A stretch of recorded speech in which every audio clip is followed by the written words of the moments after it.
Praise the Lord. யோனாவின் கீழ்ப்படியாமையும் கடவுளின் இரக்கமும்.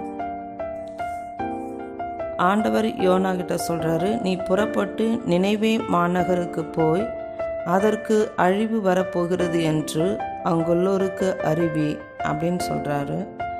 ஆனால் யோனா ஆண்டவர் சொன்ன நினைவே பட்டணத்திற்கு போகாமல் தர்ஷீசுக்கு அவர் புறப்பட்டு போகிறாரு. அதாவது தப்பித்து போகிறாரு, அவர் சொன்னதை செய்யாமல். அப்போ அவர் என்ன பண்ணுறாரு, கடலில் போகிறாரு, கப்பலில் ஏறி தர்ஷீஸ் நகருக்கு போகிறாரு. அப்போ அவர் போகும்போது கப்பலில் இருக்கும்போது ஆண்டவர் கடலில் கடுங்காற்று வீசும்படி செய்தார். இது யார் செய்ய வைக்கிறதுனா கடவுளே அந்த கடுங்காற்று வீச செய்கிறாரு. அப்போ வீசின பிறகு எல்லாருக்குமே ஒரே பயம், என்னடா இது திடீர்னு கப்பல் இப்படி அலமோதுதே அப்படின்னு சொன்னோடனே அவங்க எல்லாம் என்ன சொல்கிறாங்க, கப்பலுக்குள்ளே இருந்த சரக்குகள்லாம் எடுத்து என்ன பண்ணுறாங்க, தூக்கி போடுறாங்க கடலுக்குள்ளே.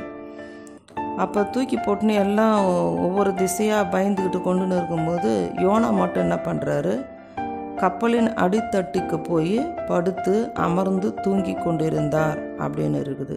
அவர் நல்லா உறக்கமாக தூங்கிக்கின்னு இருக்கிறாரு. அப்போ கப்பல் தலைவன் அவரை பார்த்துட்டு, நீ என்ன இங்கே தூங்கிக்கின்னு இருக்கிற, என்ன நடக்குதுன்னு தெரியலையா அப்படின்னு சொல்லிட்டு அவர்கிட்ட கேட்குறாரு. அப்போ அவர் சொல்கிறாரு, நீயும் உன் தெய்வத்தை நோக்கி வேண்டிக்கொள், ஒருவேளை அந்த தெய்வமாவது நம்மளை காப்பாற்றலாம் அப்படின்னு அவர் சொல்கிறாரு. அப்புறம் உடனே பார்த்தா இன்னும் நிறையா பேரும் இந்த தீங்கு யாரால் வந்தது என்று ஒருவரோட ஒரு பேசிக்கிறாங்க. அப்போ பேசும்போது என்ன சொல்கிறாங்க, சீட்டு குலுக்கி போடுவோம், அந்த சீட்டு யார் மேலே விழுதோ அவங்களால தான் இந்த தீங்கு வந்துக்குது அப்படின்னு சொல்லி கண்டுபிடிச்சிடலாம் அப்படின்னு சொல்கிறாங்க. உடனே எல்லாரும் சேர்ந்து என்ன பண்ணுறாங்க, சீட்டு குலுக்கி போடுறாங்க. அந்த சீட்டு குலுக்கி போட்ட உடனே அது யார் பேருக்கு வருதுன்னா யோனா பேருக்கு தான் விழுந்துருது. உடனே அவங்க கேட்குறாங்க யோனா கிட்ட, உன் வேலை என்ன, நீ எங்கேருந்து வர, உன் நாடு எது, உன் இனம் எது அப்படின்னு சொல்லிட்டு எல்லாரும் கேட்குறாங்க. அதுக்கு அவர் சொல்கிறாரு, நான் ஒரு எபிரேயன், நீரையும் நிலத்தையும் படைத்த விண்ணக கடவுளாகிய ஆண்டவரை வழிபடுபவன் என்று சொல்கிறாரு. அவங்கக்கிட்ட சொல்கிற இப்படிப்பட்ட நீரையும் நிலத்தையும் விண்ணகத்தையும் படைத்த தேவனை நான் வழிபடுபவன் அப்படின்ட்டு அவங்ககிட்ட சொல்கிறாரு. அப்படி சொன்னோடனே நீ ஏன் அப்படி செஞ்ச அப்படின்னு சொல்லிட்டு கேட்குறாங்க அவங்க. அதுக்கு அவர் என்ன சொல்கிறாரு, கடல் அப்படி பேசினுக்கும்போது கடல் கொந்தளிப்பு இன்னும் அதிகமாக ஆகுது. அதிகமாகனோடனே அவங்களுக்கு ஒன்றும் புரியல, என்ன செய்யலாம் அப்படின்னு சொல்லிட்டு யோசித்திருக்கும் போது அப்போ யோனாவே சொல்கிறாரு, நீங்கள் என்னை தூக்கி கடலில் போட்டுருங்க, என்னை கடலில் போட்டவுடனே கொந்தளிப்பு அடங்கிடும் அப்படின்னு சொல்கிறாங்க. அப்போ கடும்புயில் என்னால் தான் இது வந்தது அப்படின்னு சொல்கிறாங்க. உடனே அவங்க என்ன பண்ணுறாங்க, ஆண்டவரே இந்த மனிதனுடைய உயிரின் பொருட்டு எங்களை அழிய வேண்டாம், குற்றமில்லாத ஒருவனை சாகடித்ததாக எங்கள் மீது பழி சுமத்த வேண்டாம், ஏனெனில் ஆண்டவராகிய நீரே உமது திருவுளத்திற்கேற்ப இவ்வாறு செய்கிறீர் என்று சொல்லி மன்றாடினார்கள். அதாவது உமது திருவுளத்திற்கேற்பே இவ்வாறு நீர் செய்கிறீர், ஆண்டவரோட சித்தத்தின்பது தான் இது நடக்குதுன்னு நாங்கள் தெரிஞ்சுக்கணும் அப்படின்னு சொல்லி அவங்க மன்றாடுறாங்க. மன்றாடிட்டு என்ன பண்ணுறாங்க, அவங்க யோனாவை தூக்கி என்ன பண்ணுறாங்க, கடலில் போட்டுட்டாங்க. கடலில் போட்ட உடனே கொந்தளிப்பு இல்லை, தணிந்துச்சு. உடனே அவங்க போட்டுட்டாங்களோ வச்சு அவங்க என்ன பண்ணுறாங்க, பயம் வருது அவங்களுக்கு, மிகவும் அஞ்சினார்கள் அப்படின்னு இருக்குது. அதுக்கப்புறமா அவங்க என்ன பண்ணுறதுக்காக, இவனை தூக்கி நம்ம போட்டுட்டோமே அப்படின்றதுக்காக உடனே அந்த இடத்துல இவர் தூக்கி போட்டுட்டோன்றது ஒன்று, கடல் கொந்தளிப்பு குறைந்ததுனால அவங்க என்ன பண்ணுறாங்க, ஆண்டவருக்கு அந்த இடத்துல பலி செலுத்துகிறாங்க, பொருத்தனைகளை செய்து கொண்டார்கள் அப்படின்னு இருக்குது. அப்போ ரெண்டாவது ஆண்டவர் ஏற்பாடு செய்திருந்தபடியே இதையும் ஆண்டவர் ஏற்பாடு செய்கிறார். முதல்ல கடலில் கடல் காற்று வீச செய்ததும் ஆண்டவர் தான். இப்போ ஆண்டவர் ஏற்பாடு செய்திருந்தபடியே ஒரு பெரிய மீன் யோனாவை விழுங்கிற்று. அப்போ ஆண்டவர் ஏற்படுத்த திட்டத்தின்படி தான் இது நடக்குது. உடனே யோனா 3 நாள் அல்லும் பகலும் அந்த மீன் வயிற்றில் இருந்தார். 3 இரவு 3 பகல் அப்படி மீன் வயிற்றில் அவர் இருக்கிறாரு. அந்த வயிற்றில் இருக்கும்போது யோனா ஆண்டவரோட மன்றாடுறாரு. அந்த 2ஆம் அதிகாரம் முழுவதுமே அவர் ஆண்டவர்கிட்ட அவர் வந்து பேசுகிறாரு. நான் எவ்வளோ கஷ்டப்பட்டேன், பாதாளத்தில் போனேன், நான் சாகும் தருவாயில் இருந்தேன், என்னை காப்பாற்றினீங்க நீங்கள் அப்படின்னு அவர் வந்து சொல்கிறாரு. 8ஆம் அதிகாரத்தில் 2ஆம் அதிகாரம் 8வது 9வது வசனத்தில், நான் உம்மை புகழ்ந்து பாடி உமக்கு நன்றி பலி செலுத்துவேன், நான் செய்த பொருத்தனைகளை நிறைவேற்றுவேன், மீட்பு அளிப்பவர் ஆண்டவரே என்று வேண்டிக் கொண்டார். அதாவது நான் சொல்லாமல் விட்டேன்ல, நீங்கள் போய் சொல்ல சொன்னீங்க தர்சீஸ் நகருக்கு, நான் சொல்லலை, அது இப்போ நான் சொல்கிறேன். நான் செய்த பொருத்தனைகளை நிறைவேற்றுவேன், உமக்கு நன்றி பலி செலுத்துவேன், மீட்பு அளிப்பவர் ஆண்டவரே என்று வேண்டிக் கொண்டார். நான் நிறைவேற்றுவேன் அப்படின்னு சொல்கிறாரு. அப்போ உடனே ஆண்டவர் வந்து அந்த மீனுக்கு கட்டளையிடுறாரு. கட்டளையிட்ட உடனே அது யோனாவை கரையிலே கக்கியது அப்படின்னு 2ஆம் அதிகாரம் 10வது வசனத்தில் வாசிக்கிறோம். உடனே அவர் என்ன பண்ணுறாரு, மீன் வயிற்றுல வெளிவந்தவுடனே நினிவே நகருக்கு போகிறாரு. அது கடக்கிறது வந்து 3 நாள் ஆகுது. அந்த யோனா பட்டணத்தை வந்து நகருக்கு போகிறதுக்கு அவர் அந்த நாள் முழுவதும் நடந்த பிறகு அந்த நினிவே பட்டணத்தில் போய் சொல்கிறாரு உரத்த குரலில், இன்னும் 40 நாளில் நினிவே அழிக்கப்படும் அப்படின்னு சொல்லிட்டு அவர் வந்து அந்த மக்களுக்கு அறிவிக்கிறார். அறிவித்த பிறகு அந்த மக்கள் எல்லாம் இதை கேட்ட உடனே பெரியோர் சிறியோர் அனைவரும் சாக்கு உடை உடுத்தி கொண்டனர். உடனே அவங்க இதை கேள்விப்பட்டவுடனே இந்த நினிவே பட்டணத்தை வந்து ஆண்டவர் அழிக்க போகிறாரு அப்படின்னு சொன்ன உடனே எல்லாருமே வந்து சாக்கு உடை அணிஞ்சு பெரியவங்க சிறியவங்க எல்லாமே உட்காந்துட்டாங்க. இதை கேள்விப்பட்ட அரசன் என்ன பண்ணால், அவனுடைய அரியணையை விட்டு இறங்கி அவனுடைய அரசு ஆடையை களைத்து விட்டு சாக்கு உடை உடித்து கொண்டு சாம்பல் மீது உட்கார்ந்தான். அவனும் அரசனும் உட்காந்துட்டு அதுக்கப்புறமா ஒரு சொல்கிறான், அரசன் ஒரு விதி சொல்கிறான், எந்த மனிதரும் உணவை சுவைத்து கூட பார்க்கக்கூடாது. ஆடு மாடு விலங்குகள் அவங்க வந்து தீனி தின்னவோ தண்ணி கூட குடிக்கக்கூடாது அப்படின்னு சொல்கிறான். கட்டளையிட்ட உடனே இப்படி நம்ம இருந்து கடவுளை நோக்கி மன்றாடினா நம்மளுடைய தீய வழிகளையும் நாம் செய்து வரும் கொடும் செயல்களையும் விட்டுவிட்டுனா கடவுள் ஒருவேளை தம் மனதை மாற்றிக்கொள்வார், அவரது கடும் சினமும் தனியும், அப்படி நமக்கு அழிவு வராது அப்படின்னு சொல்லிட்டு அந்த அரசன் சொல்கிறான். அப்படி சொன்ன உடனே கடவுள் அவர்கள் செய்தது அனைத்தையும் பார்த்தார். அவர்கள் தீய வழியினின்று விலகியதை அவர் கண்டு தம் மனதை மாற்றிக்கொண்டார். தாம் அவர்கள் மீது அனுப்புவதாக சொல்லியிருந்த தண்டனையை அனுப்பவில்லை. அதாவது யோனாகிட்ட சொல்கிறாரு, இந்த நினிவே பட்டணத்துடைய பாவங்கள் வந்து எனக்கு முன்பாக நிற்குது, நான் அந்த பட்டணத்தை அழிக்க போகிறேன், நீ போய் சொல்லு அப்படின்னு சொல்லி அனுப்புகிறாரு. அவர் வந்து சொன்ன பிறகு இவங்க வந்து உடனே மனமாற்றம் அவங்களுக்குள்ளே வருது. மனமாற்றம் மக்கள் எல்லாம் 3 நாளும் வந்து ஆடு மாடு விலங்குகள் மக்கள் எதுவுமே தண்ணி கூட குடிக்காமல் இருக்கும்போது அவங்க அப்படி சாக்கு உடை உடுத்தி சாம்பலில் உக்காந்து அவங்க மண்டாடியதுனால ஆண்டவர் வந்து இரக்கம் உள்ள தேவன் இல்லையா, அதான் கடவுளின் இரக்கம். அவருடைய இரக்கம் அவங்களுடைய வேண்டுதல்கள்லாம் இவங்க செய்கிற நோம்பெல்லாம் பார்த்துட்டு ஆண்டவர் என்ன பண்ணுறாரு, அவங்களுக்கு அனுப்புவதாக சொல்லியிருந்த தண்டனை வந்து அவர் வந்து அனுப்பலை. அப்போ அது பார்த்த உடனே யோனாவுக்கு ஒரே கோபம். ஆண்டவரே, நான் என் ஊரை விட்டு புறப்படும் முன்பே இதைத்தானே சொன்னேன், இதை முன்னிட்டே நான் தர்சீசுக்கு ஓடிப்போக முயன்றேன். நீர் கனிவு மிக்கவர், இரக்கமுள்ளவர், மிகுந்த பொறுமையும் அளவில்லா அன்பும் உள்ள கடவுள் என்று எனக்கு தெரியும். அழிக்க நினைப்பீர், பிறகு உம் மனதை மாற்றிக்கொள்வீர் என்பது எனக்கு அப்போதே தெரியும். ஆண்டவரே, என் உயிரை எடுத்துக்கொள்ளும், வாழ்வதை விட சாவதே எனக்கு நல்லது என்று வேண்டிக் கொண்டார்.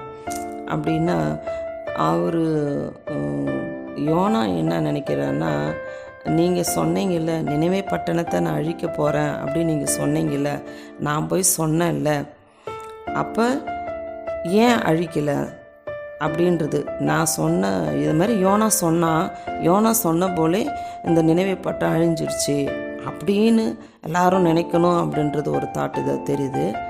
ரெண்டாவது என்னன்னா, ஆண்டவர் வந்து இவர் இப்படி நினைக்கிறாரு, ஆண்டவர் வந்து அவ்வளோ ஆத்துமாக்கள் அழிந்து போவது அவருக்கு வந்து கஷ்டம். அவருக்கு வருத்தமாக இருக்குது. அவர் வந்து இந்த உலகத்தில் ஒரு ஆத்மா கூட அழிந்து போகணுன்ற கடவுள் எப்பொழுதுமே நினைக்கிறது இல்லை. தவறான பாதையில் போனால் கூட அவங்களுக்குன்னு யாராவது மூலியமா அவங்களுக்கு எடுத்து சொல்லி எப்படியாவது வழியை திசை திருப்பி அவங்கள நல்ல வழியில் கொண்டு வரணுன்றது தான் ஆண்டவருடைய திட்டம். அவர் நினச்சிருந்தா யோனாக்கிட்டே சொல்லாமல் கூட அவர் அழிச்சிருக்கலாம். அவர் இரக்கமுள்ள தேவன் என்பதற்காக ஒரு எச்சரிப்பு கொடுக்குறார். அப்போ அந்த எச்சரிப்பை கொடுத்ததுனால தானே அந்த மக்கள் வந்து மனம் மாறினாங்க. அது யோனா நினைக்கல. நான் சொன்னதை போய் நான் சொன்னது நடக்கணும் அப்படின்னா யோனா சொன்னது நடந்துச்சு அப்படின்னு சொல்லிட்டு எல்லாரும் நினைக்கணும் அப்படின்னு. ஆனால் ஆண்டவர் வந்து இவர் மூலியமா சொல்லி அனுப்பினா அந்த மக்கள் ஒருவேளை மாறலாம்ல, மனம் மாறலாம்ல, அப்படி மாறிட்டாங்கன்னா அந்த நினைவு பட்டணத்தை நான் அழிக்க மாட்டேன் அப்படின்றது அவருடைய இரக்கம்.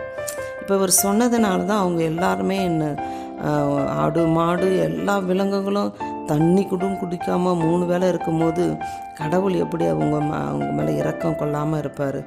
அது இவர் வந்து புரிஞ்சிக்காமல் நான் சொன்னது நடக்கலையே அப்படின்றதுனால நான் வாழ்வதை விட சாவதே எனக்கு நல்லது அப்படின்னு சொல்கிறாரு. இப்போ இவர் ஒரு உயிர் நான் சாவதே மேலுன்றாரு. அந்த நினைவை பட்டணம் உள்ள அத்தனை ஆத்துமாக்கள் செத்திருந்தா அது ஆண்டவருக்கு எப்படி கஷ்டமாக இருக்காதா? அதான் கடவுளுடைய இரக்கம். அவர் சொல்கிற நீ கனிவும் மிக்கவர், இரக்கமுள்ளவர், மிகுந்த பொறுமையும் அளவெல்லாம் அன்பும் அவரே சொல்கிறார். நீ இப்படிப்பட்ட தெய்வம் தான், நீ அழிக்க நினைப்பர், அப்புறம் நீ வந்து உன் மனதை மாற்றிக்கொள்வ அப்படின்னு சொல்கிறார். அழிக்க நினைக்கிறாரு. மனம் மாறும்போது அவர் என்ன பண்ணுறாரு? அவர் மனதை மாற்றிக்கொள்கிறாரு. அப்படி தான் அந்த இடத்துல நடந்தது. ஆனாலும் ஆண்டவர் கேட்குறாரு, நீ இவ்வாறு சினங்கொள்வது முறையா அப்படின்னு சொல்லிட்டு ஆண்டவர் அவரை கேட்குறாரு. அதுக்கு அவர் யோனா சொல்கிறாரு. யோனா வந்து நகரை விட்டு வெளியே ஏறினார். நகருக்கு கிழக்கே போய் உட்கார்ந்து கொண்டார். பிறகு அவர் தமக்கு ஒரு பந்தலை அங்கே அமைத்து கொண்டு நகருக்கு நிகழப்போவதை பார்ப்பதற்காக அதன் நிழலில் அமர்ந்திருந்தார். அதாவது அந்த நகருக்கு நல்லது நடக்கணும் அப்படின்னு சொல்லிட்டு அவர் வந்து அந்த இடத்துல உட்காந்து பார்க்கல. நான் சொன்னது வாக்கு, நான் சொன்னது ஆண்டவர் சொல்லி அனுப்புகிறாரு. ஆனால் அந்த இடத்துல நான் சொன்னது நிறைவேறுதா, இந்த நினைவை பட்டணம் அழியுதா அப்படின்ற ஒரு நோக்கத்தோடு தான் அவர் பந்தல் போட்டு அதில் உட்காந்து பார்த்துன்னு இருக்கிறாரு.